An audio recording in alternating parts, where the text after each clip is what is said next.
and mild temperatures are on the way. Details coming up. We start tonight with bad news that could strain your household finances. The price of gas is expected to rise sharply in just a few hours. Yeah, we're also less than 24 hours away from what is expected to be a tough provincial budget. Here now, Zach Gowdy is live with our top story tonight. Zach, let's start with the first one. How much is gas going up?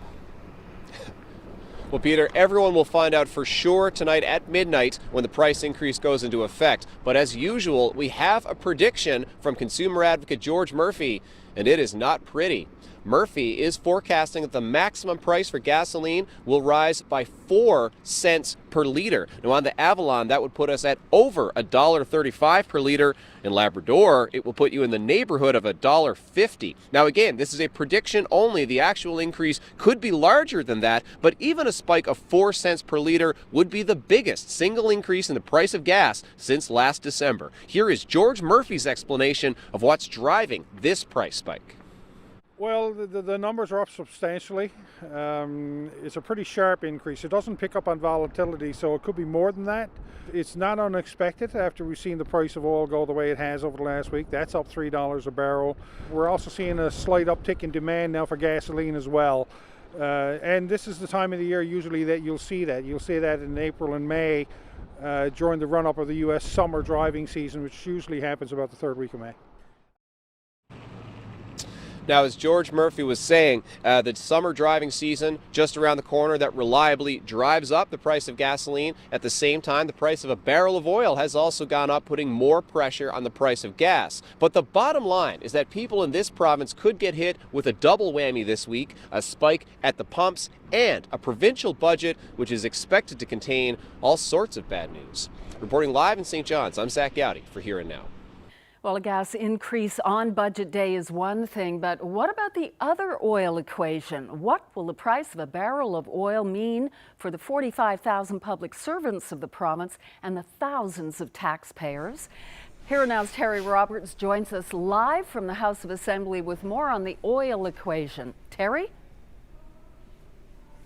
Well, yes, Debbie. Let me take you back 10 years ago. Remember when oil was over $100 a barrel and we were raking in $2.8 billion a year in royalties. Then, of course, 2014 came. This place was running on oil and their spending proved it. 2014, the price crashed, and of course, that's largely the reason why we're in the shape that we're in today. But there's been a modest turnaround in the oil sector, and that's good news for this province.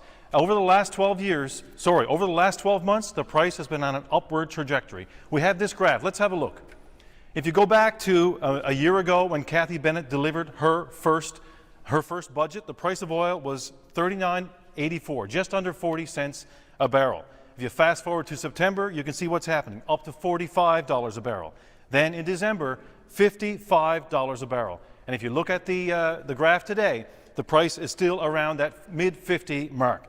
That's $15 higher than it was a year ago. Now, that's significant because the provincial government built its budget based on an oil price of around $45 a barrel. We've been hovering well above that mark for a long time.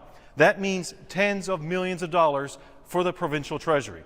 Now, you'll remember that Premier Dwight Ball has often said he's not going to govern this province based on the price of a barrel of oil. He said that's what got us into this situation in the first place. But we all know this province, this government has been beaten up over the last 12 months, and it shows in the public opinion polls. I spoke to Munn economist Wade Locke today. He's been studying the province's financial situation for about 30 years. And he says this government might be tempted to take that extra money and help cushion the blow in tomorrow's budget. They're in a situation that nobody wants to be in. And politicians being politicians will want to get elected, and they're already having a lot of struggles in terms of the current fiscal situation. They're taking a lot of heat for it. And the problem is people don't know what they're going to do, why they're going to do it, or how they're going to do it. And if you know that, then you might be more accepting of it. Now, of course, even a modest increase in the oil sector is not going to reverse our poor financial fortunes. If you look at what we're facing right now, a $13 billion deficit. Every man, woman, and child in this province, about 24,000. And Wade Locke tells me that if the government wanted to reach its target of cutting $250 million in spending this year, that we'd have to trim 4,000 jobs. He says that's not going to happen, but look for a balance. Here's Wade Locke once again. Our ability to raise taxes are limited. Our ability to borrow is limited. And so I would assume that there'll be a cut in expenditures, and maybe not as big as was originally implied in the original budget, because there's some additional revenue coming in through oil. So it will help mitigate some of those bigger cuts, but cuts I think we should expect. So Wade Locke's speculation is one thing, but what's the reality? Well, we can only wait until tomorrow at 2 o'clock when Cathy Bennett delivers her second budget in here in the House of Assembly. Reporting live from the lobby of Confederation Building, I'm Terry Roberts for Here and Now. Well, to other news now. The daughter of the Mitchellsbrook man who died 2 years ago today is suing the police officer who shot him. Meghan Dunphy is also suing the RNC and the provincial government. As Here and Now's Mark Quinn reports, Dunphy's lawyer filed a statement of claim yesterday. Meghan Dunphy believes her father's death was avoidable. A 2-page statement of claim filed by lawyers yesterday is short on details, but it packs a punch. Meghan Dunphy is arguing her father Don Dunphy's death was caused by the wrongful act or neglect of Constable Joe Smythe. Don Dunphy was fatally shot by Smythe on Easter Sunday 2015. Smythe went to Dunphy's home that day to investigate his social media posts, tweets that criticized provincial politicians.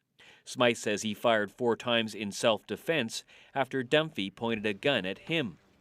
The provincial government established a judicial inquiry into Dunphy's death, and at it, Meghan was asked to describe what her father was like.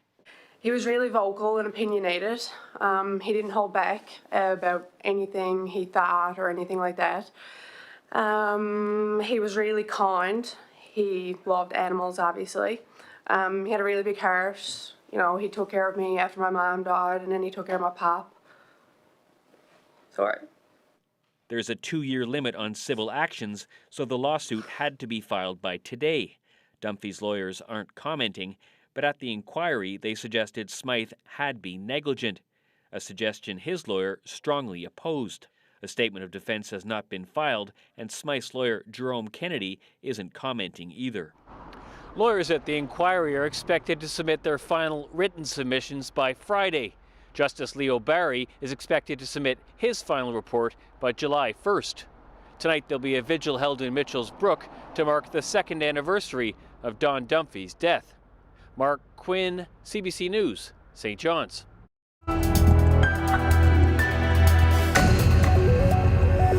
Well, there's reaction tonight to a CBC investigation into a Liberal promise during the last election. In their platform, the now governing Liberals said they would raise $50 million a year by selling off old assets. But our investigation found a lot less. We asked for a list of assets sold off worth more than $10,000, and it's short. The province made more than $500,000 from selling the Sir Robert Bond Ferry. Another $650,000 came from unloading the old Hoyles-Escazoni complex. But after that, it's much smaller amounts for things like old fire trucks and equipment. Government says it's also sold off about $16 million in Crown land. It's reduced leased office space to save money, but even if you add it all together, it's still less than half of what the government thought it could do. What was interesting to me was that the Premier talked about exceeding expectations. So I don't know if that suggests that they knew at the time that that figure that I believe came from a Ouija board was actually ridiculous to begin with, that $50 million figure.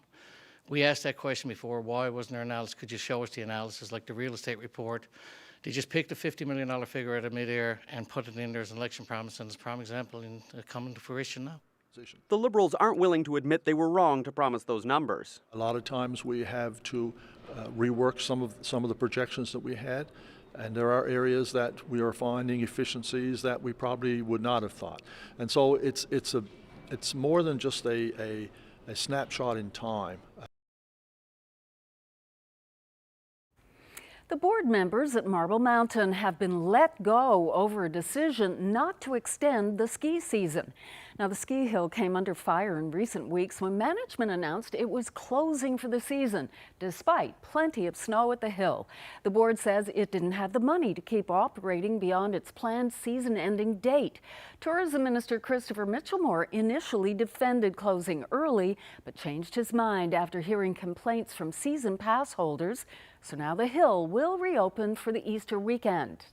The impact of closing early would have a significant negative PR and future revenues for Marble Mountain Development Corporation. So it's certainly warranted on behalf of the government and the minister responsible to put forward and open the hill on April 14th to 16th. Well, there's word tonight of a drowning in Calvert. Ferryland RCMP were called to the area after learning that a witness pulled a man from the water and paramedics began CPR. The man was taken to hospital in St. John's where he was pronounced dead. There's no word yet on what happened to cause the drowning. And there's still uncertainty about what a witness saw yesterday on the sea ice off Kelligrews, but a search of the area has ended. Emergency personnel rushed to Conception Bay South around lunchtime after a man reported losing sight of a person on the heavy pack ice. A Canadian Forces helicopter flew to the area, which was searched until about 7 p.m. As of now, there's no report of anyone missing in the area, and police say there's nothing more to be done. Well, as you heard from Carolyn just a couple of minutes ago, things are finally taking a turn in central Newfoundland and the blizzard warnings are finally over. People were hit with more than 130 centimeters of snow in just 6 days. And as they start digging out, residents are noticing that some important pieces of infrastructure remain covered. Here now is Chris Ensing joins us live. So Chris, what's that you're leaning on there? This here is the top of a marker that shows us where a fire hydrant is in Gander. At my feet, around my knees here, that's where the actual hydrant is. Now, the Gander Fire Department says that there are more fire hydrants covered than cleared in town, but they are thanking people who are taking time out of shoveling their driveway and clearing the one they find on their property. Try to tell people to keep it around 3 feet around the hydrant so that we can connect our hoses to it and into our trucks. It's hard to find one that fits that description around town. The councillor in charge of Public Works says it could be a week before they're all cleared and added that timeline is normal for most storms. He's still confident that the fire department can respond to emergency calls, which fortunately there haven't been many, according to municipal police. We haven't had a call. It's been quiet. It's been unbelievable that way. It's been, really good. People are paying attention. You talk to people on the side of the road with their blowers, and this is the 4th driveway, their 5th driveway that they've done, and they're constantly at it. And then when you see someone who's stuck, not one car stops, a half dozen car stops to push them out. I mean, this is ongoing. As if it were planned, I bumped into municipal police pushing out a vehicle, leaving that interview. All these folks helped until this van was able to rock out of that thick snow. Now, I should add, these fire hydrants are a town issue, so it's up to the town to find a way to clear them. The councillor that I spoke with said that they would have loved to have had a crew out specifically just to deal with these, but this is a, record-breaking blizzard, so they stuck to the side streets. As for emergency response, I was speaking with Oz Fudge there. He told me that there were no response for any accidents during this blizzard as well. No major injuries to report, maybe just some sore elbows or tweaked backs from all the shoveling. Peter? Thank you very much. That's Chris Ensing reporting live from Gander tonight. And as you can imagine, with all of that snow piled pretty much everywhere, it's quite a sight to see. Coming up in about 5 minutes, we'll give you a little bit of a tour around Gander. Well, City of St. John says no further action is required following an allegation of sexual harassment against Councillor Wally Collins. The city released a statement this afternoon saying an independent investigation was done and a report filed last month recommending no further action. Details of the allegations against Collins have not been made public. Well, there's another sign that winter is finally coming to an end tonight. Tonight and tomorrow will be your last chance to head out here to the Loop in St. John's for a skate. The outdoor rink at Bannerman Park will close for the season at 11 o'clock tomorrow night. City officials say the warm weather is making it tough to keep the ice solid. Speaking of ice, Have a look. Brad Gushue's team Canada is continuing its winning ways at the World Men's Curling Championship in Alberta. This is the last rock as the Gushue team played the Netherlands earlier today and pulled off an 8-3 victory. Well, they're picking up 2 there, and of course for the Netherlands team, that was time to shake hands.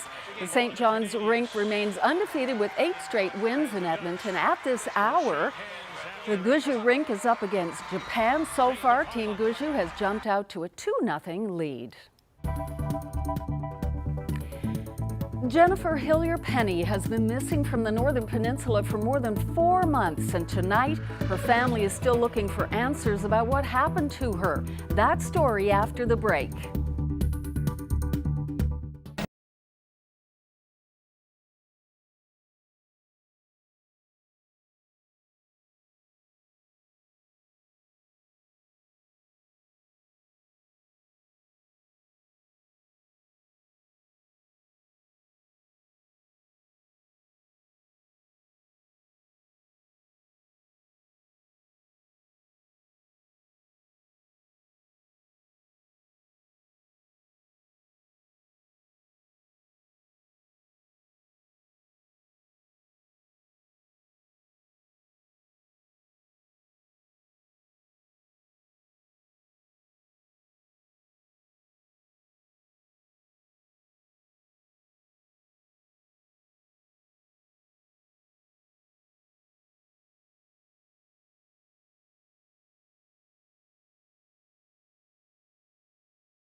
Welcome back. Well, as we heard earlier, the snow has finally stopped in Gander, and now the cleanup is underway. Well, yeah, in some places the snow is piled up so high it's over people's roofs. Yes, here now's Garrett Berry shows us some of the scenes.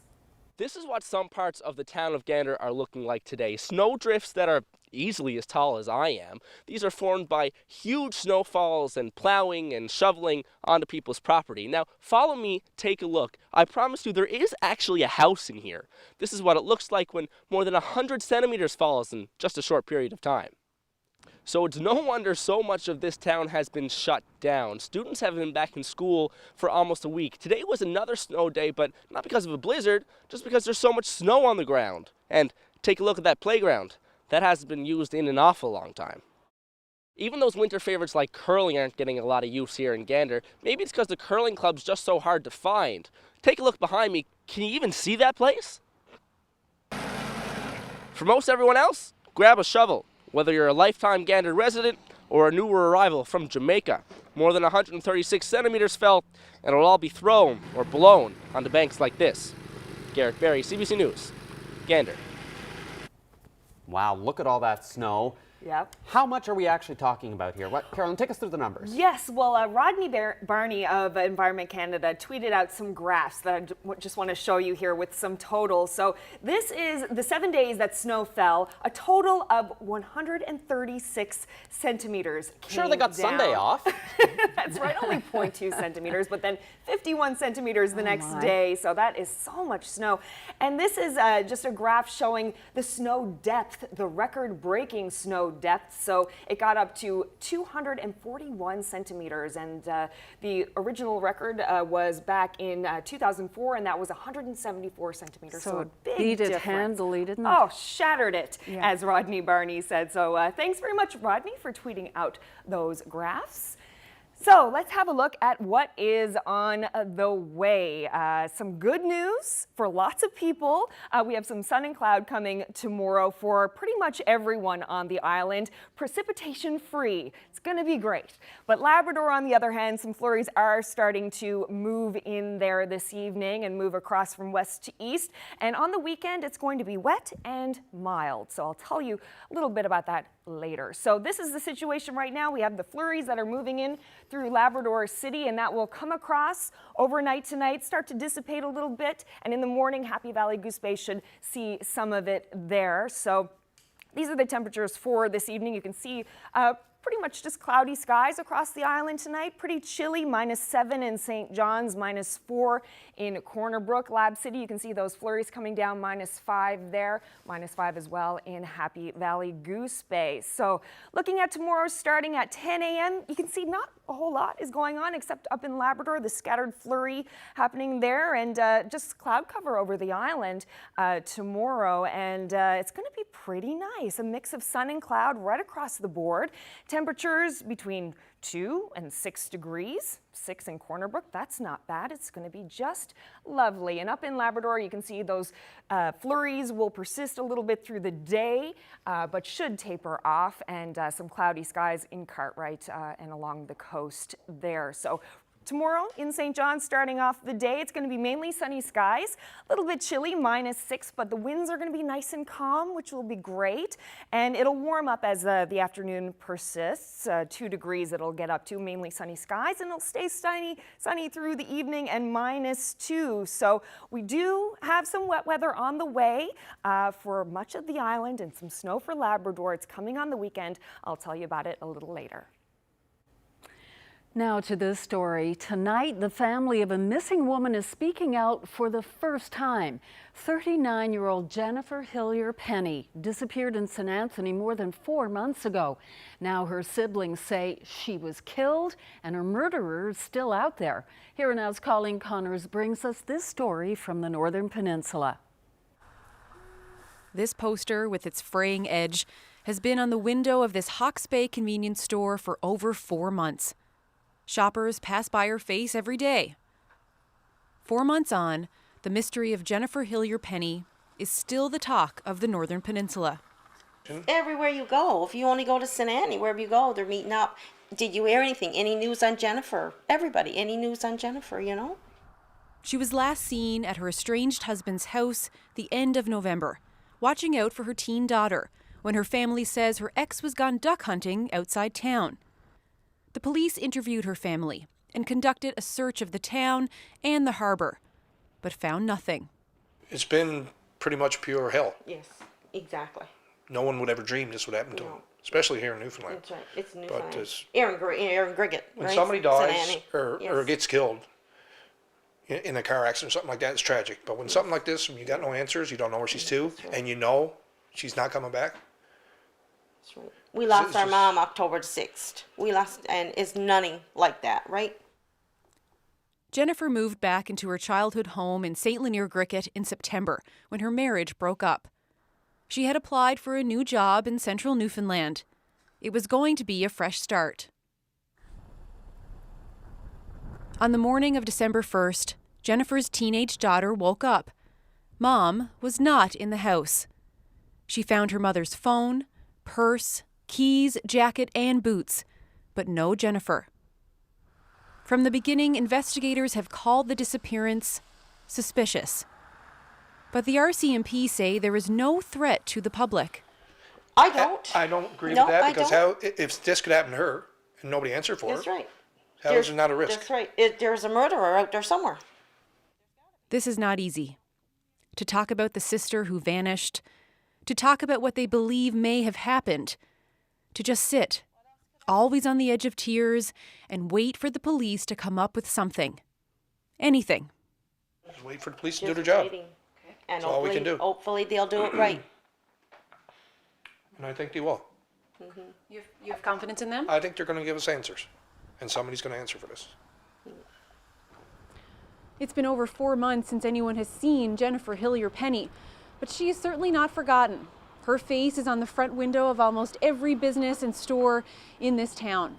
Now, of course, the police are still investigating what happened to her, and they strongly encourage anyone that knows anything to come forward. Colleen Connors, CBC News, St. Anthony. They're sprucing up Confederation Building and getting ready for Budget 2017. How are the Liberals going to spend your money? Join me, Anthony Germain, for Budget 2017. Our CBC News team will tell you everything that's important in Kathy Bennett's second budget. Also, Chartered Accountant Larry Short is going to join us with his analysis, and he'll take your questions live on Facebook. So tune in, 2 o'clock Island time, for a CBC special, Budget 2017.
provincial government is under fire tonight over missing its targets to sell off unused assets. As we told you earlier, a CBC investigation found the Liberals haven't come close to selling off the $50 million a year in assets that they promised during the election. So what does the opposition make of this? Well, I asked them today up at the House of the Assembly, and I also talked to the Minister of Transportation and Works to find out about this discrepancy. Well, what was interesting to me was that the Premier talked about exceeding expectations. So I don't know if that suggests that they knew at the time that that figure that I believe came from a Ouija board was actually ridiculous to begin with, that $50 million figure. But there's a whole host of them. And if you go back to the financial projections that accompanied the Liberal Red Book in the election campaign, they had these numbers that were just made up out of whole cloth. I think we're supposed to save $7.5 million from consultants this year, and every time we turn around we hear that Ernst & Young has been given another task. And I think this coming year we're to save $78 or $79 million, or rather realize $78 or $79 million from economic diversification, which, to the best as I can determine, hasn't even begun yet.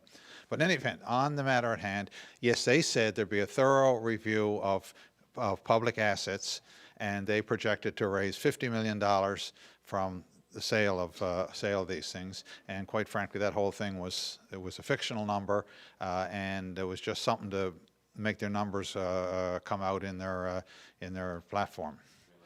I think the targets aren't realistic because you got a lot of government properties now. I mean, the government are trying to reduce their blueprint and leasing space, so they don't have a lot of excess government buildings. And what ones they do have are usually old, dilapidated, probably need remediation. So I just don't think it was proper analysis done. I really think that's the big issue. They never done the analysis before they come up with the figure. When we set targets like that, it's, again, as I said, there are targets. Sometimes we set targets high, sometimes they're medium targets, and sometimes they're low targets. Again, it's a target that we need to work towards, and we will continue to do that as we have been doing, and we'll continue to work towards that.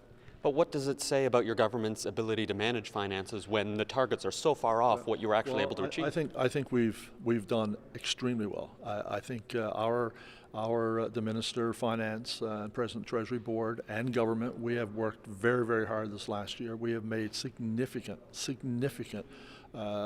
improvements in our fiscal situation. And if I had projecting last year, at this point last year, I would have said that, I've got to be pretty optimistic that we're going to get to where we're targeting. We've met those targets. We've surpassed them. Well, all will be known this time tomorrow night, but for now, the provincial budget is still under wraps. After the break, our panel on what they'd like to see.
There's a lot of stress being felt by many people tonight in advance of tomorrow's budget. Stress over how much more fiscal medicine will be doled out by the finance minister. Others are watching for government to continue to try to rein in the unprecedented deficit. Richard Alexander is the executive director of the Provincial Employers Council. Jerry Earle is the president of NAPE. Thanks very much for both of you being here today. Well, thanks for having us back. All right, Jerry Earle, you represent the largest public sector union in the province. Tens of thousands of people. What's at stake for them tomorrow? What's at stake is what I've been hearing from our membership across the entire province, Newfoundland and Labrador, is they anticipate the other shoe to drop. The budget last year had a significant impact, not just on our membership, but the entire province. I've been out across this province and I've seen firsthand the detrimental effect on working families, on young families, on youth, on those disadvantaged. So that's the fear of ours, and obviously job security. Okay, and Richard Alexander, I mean, you represent a whole lot of private sector companies for the most part. I mean, what's at stake for your members? Well, I think this budget tomorrow, I think this is going to be the litmus test for this government. You know, are they serious about dealing with this spending problem that they've admitted that our government has, or are they going to try to kick the can down the road? I mean, last year they asked for $900 million in things like gas taxes, deficit reduction levies. They haven't done any meaningful spending reduction yet. We've run the numbers in terms of what their revenue is and the projection of the price of oil and things. It's possible tomorrow that they could actually hit their own targets just on the revenue side. But doing that through an increasing price of oil, that's spending every cent of oil revenue that comes into the provincial government. That's what got us into this mess in the first place. They need to address spending, and hopefully we'll see that tomorrow. Okay, well, let's just have a quick look at a comment from the Lieutenant Governor in last week's throne speech, and then a follow-up comment from the Premier. Just have a listen. There is a great opportunity to do better with less. If you're expecting today that we would move away from the plan that we laid out starting in November, that's not where we are. Jerry Earle, an opportunity to do a lot more with less. What does that mean to you? What that means to me is that we can expect the people in Newfoundland and Labrador to have to do without a lot more.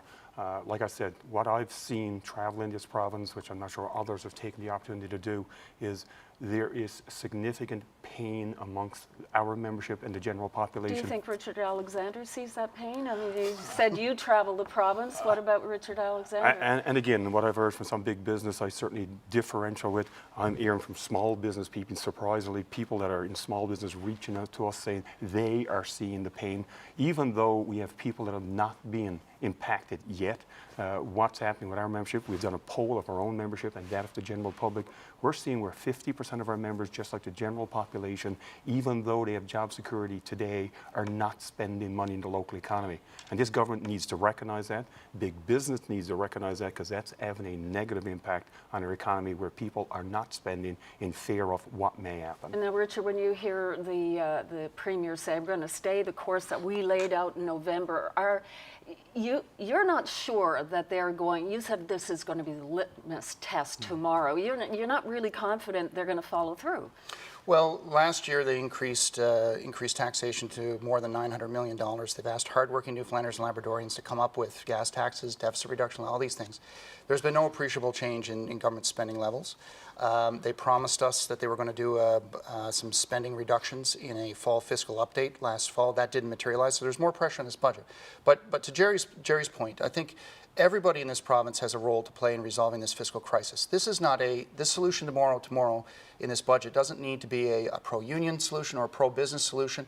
It needs to be a math solution. So right now, the number 2 expense of our provincial government is interest on debt. And if that doesn't scare people, then I don't know what will. That is an unsustainable situation.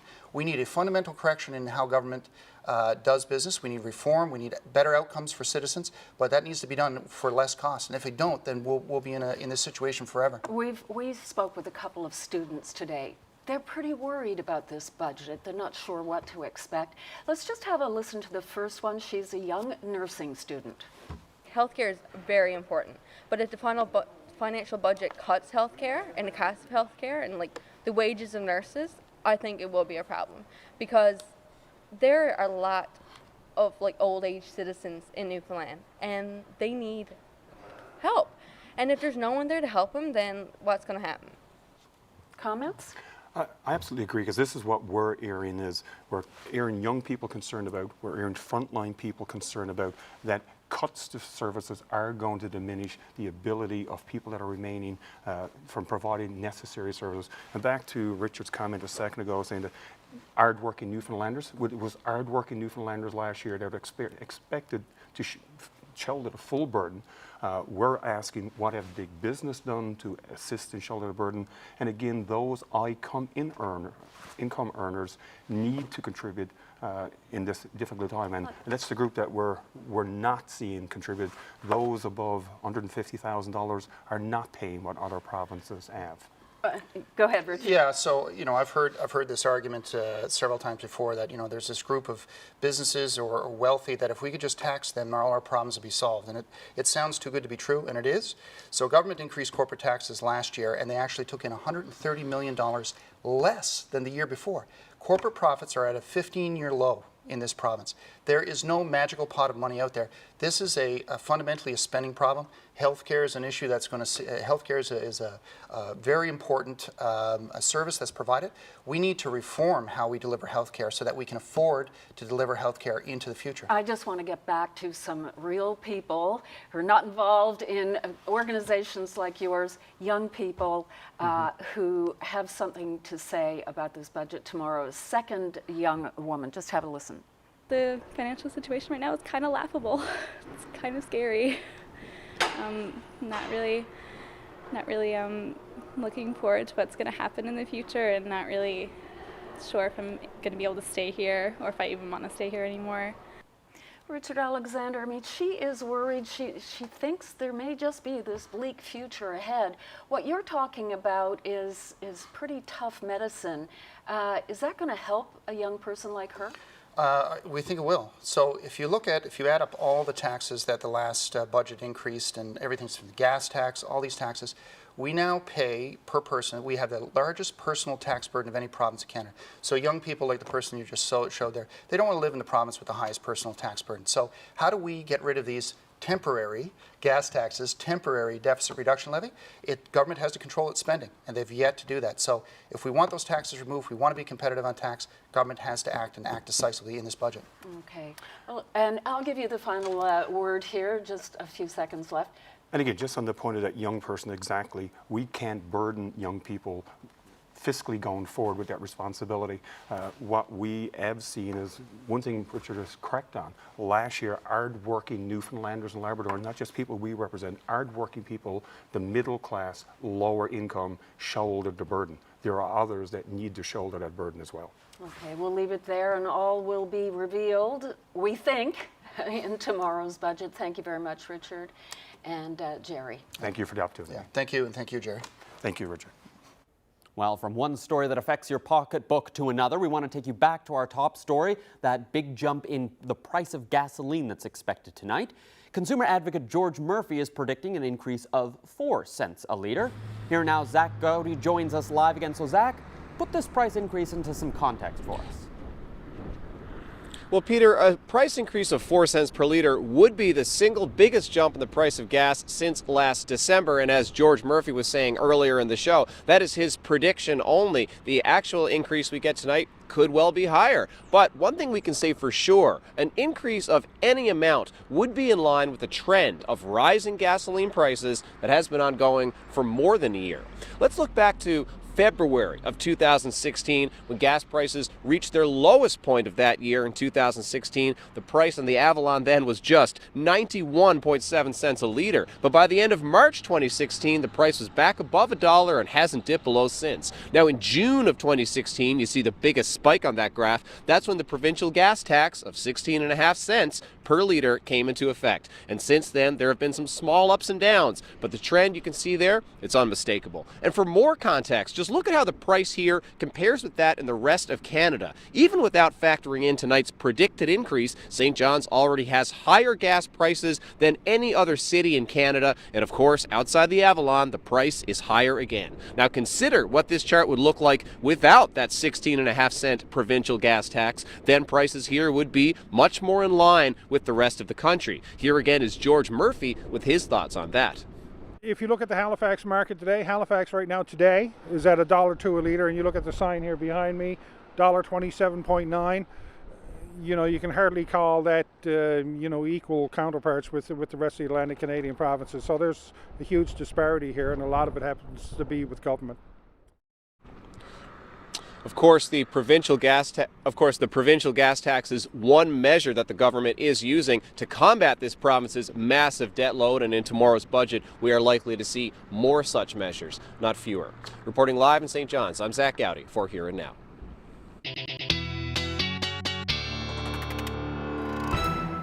Well, before we get to the weather, let's go back to Gander, where, as we told you, there has been a lot of snow. As you can imagine, the whole town's become a kid's paradise. Here's what Chris Ensing came across a few minutes ago as he clued up his live report.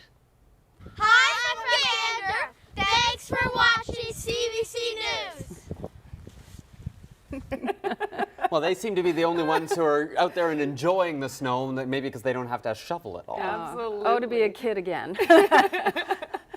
Yeah, it must be pretty fun for them out there now. Well, it's going to be fun for a lot of people tomorrow, I'd say, with some of the sun and cloud that's on the way for most of the island. So let's just start with a quick recap of what's to come in the next 24 hours. We have some flurries that are going to be heading into Lab West overnight tonight, but it's looking pretty good on the island. Some cloud cover, and the flurries are going to move in over Labrador and just sort of dissipate a bit overnight. You'll see some scattered flurries tomorrow afternoon, and this here is what's coming. This is what's going to bring all of the wet weather on the weekend for folks on the island. But as you can see, tomorrow is going to be just lovely. 2 degrees in St. John's, mainly sunny skies. Similar temperatures right across the island, 6 degrees in Corner Brook tomorrow. Those flurries up in Lab City shouldn't be too much, though, only about 2 to 4 centimeters expected there. No real accumulation in Happy Valley Goose Bay either, just sort of a light dusting of snow expected there, so don't worry too much about it. So on Friday now, this is when this system is going to start moving in. You can see it's going to bring some snow to Labrador West starting first thing Friday morning, and it's going to hit the west coast of the island with a messy mix of rain and snow first thing Friday morning. Then as the day continues, it's going to move more across Labrador here. It's going to be kind of a mix of snow and rain. They're kind of unsure at the moment whether it's going to be more snow or more rain, so we'll find out more about that as the week moves on. But you can see all of the rain here over the island. St. John's won't really be hit by it until a bit later in the weekend. So here we are Friday evening. Almost the entire island is engulfed in some showers and rain and some messiness there in Labrador as well. So this is how Friday afternoon is looking for St. John's. We're not going to be hit by that quite yet. So sun and cloud, 4 degrees on Friday afternoon. Some showers in central Newfoundland, 5 degrees there, and 6 degrees in the west coast, and that messy mix of snow and rain. Some flurries in eastern Labrador and some periods of snow in western Labrador. So as we get further along into the weekend, you can see that the heaviest rain is here. And you can see these arrows are bringing some nice warm winds our way, and that messiness will continue through until Saturday. And Saturday morning, it starts to move off from Labrador, but there we go. Okay, here we are. Now this is Saturday afternoon. 9 degrees in St. John's and some showers, 8 in central Newfoundland with some showers there. So there's some question about runoff and what that's going to do with all of that snow that's down there now, and that messy mix as well up in Labrador. So we're going to start off the week pretty nice, though. On Monday, it's looking pretty good, mid-single-digit temperatures with a mix of sun and cloud, and in Labrador as well, similar story, mid-single digits and some nice sunshine, a bit of cloud. It's going to be just dandy. And coming up a little bit later, I'll have our viewer picture of the day. Okay, our young athlete of the day is in the spotlight. This is hockey player, 4-year-old Brody White from Mount Pearl. He plays with the North Stars Mount Pearl Blades. Yeah, he has a lot of fun on the ice and off the ice, particularly when he gets to play with his big brother Jackson. Congratulations, Brody. You are our young athlete of the day. After the break, we go back to the Northern Peninsula and the family still looking for answers in the disappearance of Jennifer Hillier-Penny.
Welcome back to Here and Now, and now back to a very emotional story Colleen Connors is bringing us tonight.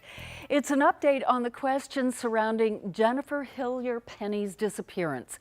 The 39-year-old woman's been missing for more than 4 months, and now her sister and brother are going public looking for answers. They sat down with Colleen to talk about what they're going through.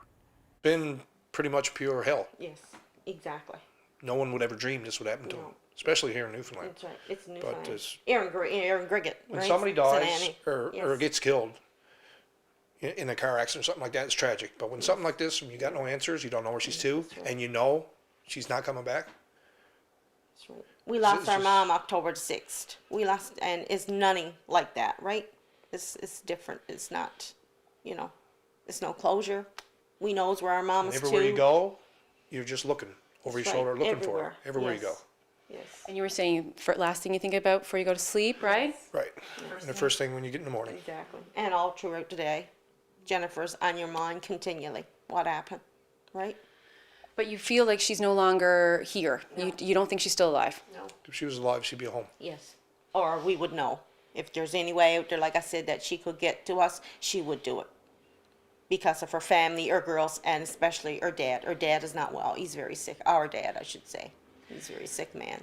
So I guess if you two feel that way, is there a way to have closure at this point? Like, can you put it to rest or no? No. Not until she comes home. No, not until we find out. What do you think happened to her? With the investigation ongoing, we can't. Mhm. I don't want to say. No. But she didn't do this. She didn't do this on her own. I mean, you know, Jennifer didn't just leave. She's not the kind of person that would do that. No. Jennifer didn't do this. She wouldn't. Jennifer was, she was applying for another job. She got an interview for a new job, which she never made out to get there, right? And she was going on. She was going to start a new life over, right? She was New job here in this area? No, it was. I'm not sure. Was up around where her daughter Might lived, have been Carnival Overtown. somewhere. Yeah. Okay. With the police, like she's at an interview, but she didn't make it right to get there. Somebody got the answer. Somebody's out there. They knows what happened. Somebody's out there walking around. They knows what happened. And for to say St. Anthony is safe, I don't know, you know. Somebody's up there. Somebody knows something.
Welcome back once again. All that sea ice choking our coastline right now is attracting a lot of people to the shoreline, most just wanting to see the ice up close. Yeah, but off Portugal Cove today, there's an added interest. Have a look. People have been heading to the area all day to get a look at the seals and dolphins that the ice is bringing in as it makes its way inland. You have to look pretty closely. You can see some people are even using the binoculars, but quite a few dolphins and seals have been spotted. The seals have also been spotted on ice near Flat Rock. Look, he looks like he's sunning himself there, enjoying a little break in the weather. Yeah, obviously very relaxed. And the good news is that there is actually a break in the winds, because we were having these strong northerly winds that were pushing the pack ice in towards the shore, so that's starting to loosen up a little bit now. So good news for all of those creatures that are out along the shorelines for sure. So let's have a look at how the day is shaping up for tomorrow. It's just grand. 2 degrees in St. John's tomorrow with sunny skies. Mix of sun and cloud right across the island. Some nice mild temperatures on the west coast, 6 degrees, and some flurries moving in Lab City this evening and into tomorrow. And I just wanted to end with this lovely photograph. I just want to see a little bit of spring, don't you? This is in Stephenville, spring in Stephenville. Well, so lucky Stephenville, that sure as heck isn't my backyard. Isn't that great? I just love crocuses. So that's courtesy of Jill Benoit. Oh. So thank you very much for that hint of color. A little bit of hope. Yes. Thanks, Jill. Like I was just going to say, a little bit of hope. They're blossoming somewhere. The closest I got to any flowers was a picture of some tulips a friend of mine got today. Cut flowers. Yeah, well, just a reminder, of course, tomorrow's budget day. We'll have a full here and now look at it, plus the live special starting at 2 o'clock Island time. Hope you can tune in. See you all.